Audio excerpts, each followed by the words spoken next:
நல்லா இருக்கீங்களா? மொத்தம் 228 பேரண்ட் எத்தனை வேணுமா இல்லீங்களா? 2, 4, 6, 8, 10, 11, 16, 17, 18,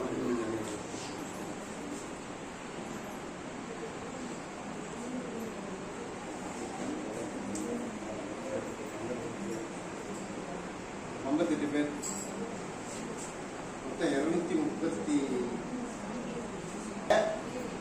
எல்லா பேரண்ட்ஸையும் கூப்பிட்டு நடத்த சொல்லி ஒரு சில விவரங்களை சொல்லிட்டேன். இது காலையில் 10 மணிலேருந்து 1 மணி வரை எல்லா ஸ்கூல்லையும் தமிழ்நாடு முழுவதும் எல்லா ஸ்கூலையும் நடந்துருச்சு. நான் தான் நம்ம ஸ்கூல் மட்டும்தான் 2:30 நடத்தோம்னு சொன்னேன். மேல அலுவலகத்துக்கு ஆபீஸுக்கு எல்லா ஆபீஸருக்கு காலையிலே கொண்டு வந்தோம். ஏன்னா நமக்கு இடப்பட்டாக்கள் பிள்ளைகளை வச்சுட்டு இந்த கூட்டத்தை நடத்த முடியும். கூட்டம் நடத்தணும்னா நிறைவாக நடத்துவேன், முறையாக நடத்துவேன். அதனால நான் அனுமதியை வாங்கி 2:30 நான் எல்லா பேரண்ட்ஸுக்கு நான் வந்து அழைப்பு கொடுத்து நான் நடத்துவேன்னு சொல்லிட்டு நம்ம வந்து பெருமிஷன் வாங்கிட்டு வாங்க. இடம் இருக்குல்ல வாங்கி நடத்துறோம். என்ன நோக்கம்னா அரசு பள்ளியினுடைய செயல்பாடுகள் நடத்துறோம். யூகேஜி 6 மாசம், எல்கேஜி 6 மாசம், அதுக்கான டிசைன் பண்ணி இது வந்து கவர்மெண்ட்ல இல்லை, நம்ம வந்து தனிப்பட்ட முறையில நடத்துறோம். பெற்றோருடைய ஒத்துழைப்போட தனிப்பட்ட முறையில் நடத்துறோம். ஏன் அப்படி நடத்துறோம்னா ஃபர்ஸ்ட் ஸ்டாண்டர்ட் இங்கிலீஷ் மீடியத்துக்கு ஒரு அட்மிஷன் நம்ம போடும்போது ஒண்ணுமே தெரியாம வந்து ஃபர்ஸ்ட் ஸ்டாண்டர்ட்ல சேர்த்தோம்னா இங்கிலீஷ் மீடியத்தில் சேர்த்தோம்னா அவருடைய அடைவு நிலை கற்றல் அடைவு சரியா இருக்காது. அதனால உங்களுடைய ஒத்துழைப்பு முழுசா இருக்கும். ஒண்ணு, இந்த பள்ளியை அரசு பள்ளிகளை நிர்வகிப்பதற்கு தலைமை ஆசிரியர் இருந்தாலும் பள்ளி மேலாண்மை குழு அப்படின்னு சொல்லி ஒரு குழுவை 3 ஆண்டுகளுக்கு முன்னால ஏற்படுத்தும். இந்த அரசு ஏற்படுத்தி ஆணை பிறப்பித்து அதுக்கு ஒரு கூட்டம் போட்டு இதே மாதிரி ஏற்படுத்தும். அவங்களுடைய பதவிக்காலம் முடிஞ்சு. அதனுடைய தலைவர் திருமதி கார்த்திகா வந்திருக்காங்களா? அவங்க தான் என்னுடைய தலைவராக போயிருக்காங்க. அவங்க பீரியட் இப்ப முடிஞ்சு. அடுத்த 2024 26 வரை இருக்கக்கூடிய காலத்திற்கு காலத்திற்கு புதிய குழுவை 20 பேர் கொண்ட புதிய குழுவை உருவாக்கணும். உருவாக்கணும். அதுக்கான ஒரு பெற்றோர்களுக்கு தெரியணும்.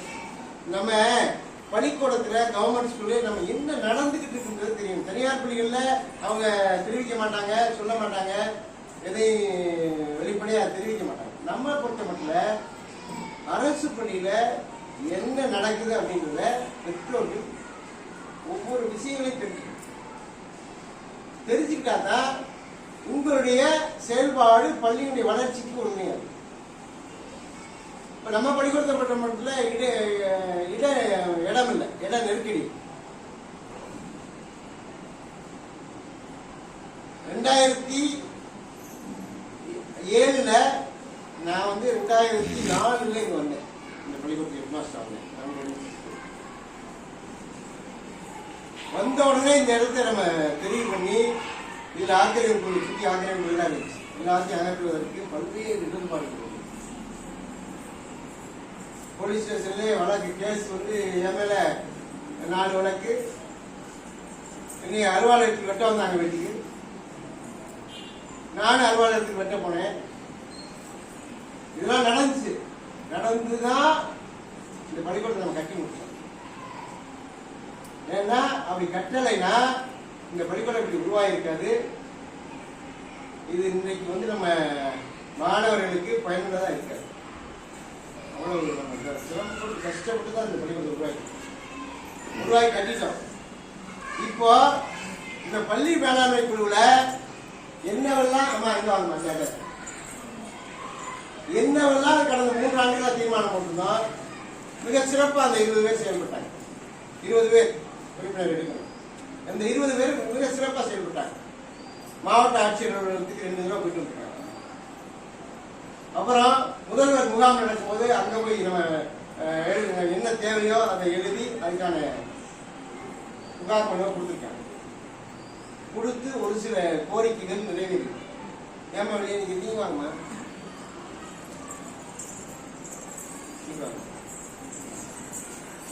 ஒரு சில கோரிக்கைகள் நிறைவேற்றி. நமக்கு மிகப்பெரிய என்ன நெருக்கடினா கழிப்பிட வசதி அது இல்லை. இதுக்கு தொடர்ச்சியா இருக்கு. இன்னைக்கு ஒரு தபால் வந்து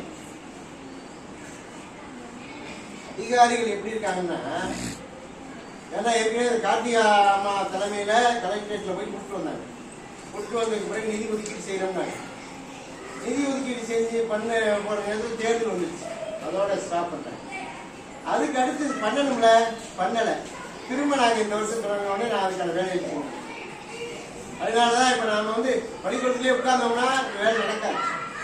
இப்ப நம்ம பள்ளிக்கூடத்துக்கு 2.5 ஏக்கர் இடம் சர்வே 67ல 2.5 ஏக்கர் நிலம் கேட்டு மாநில அளவுல முயற்சி பண்ணியாமா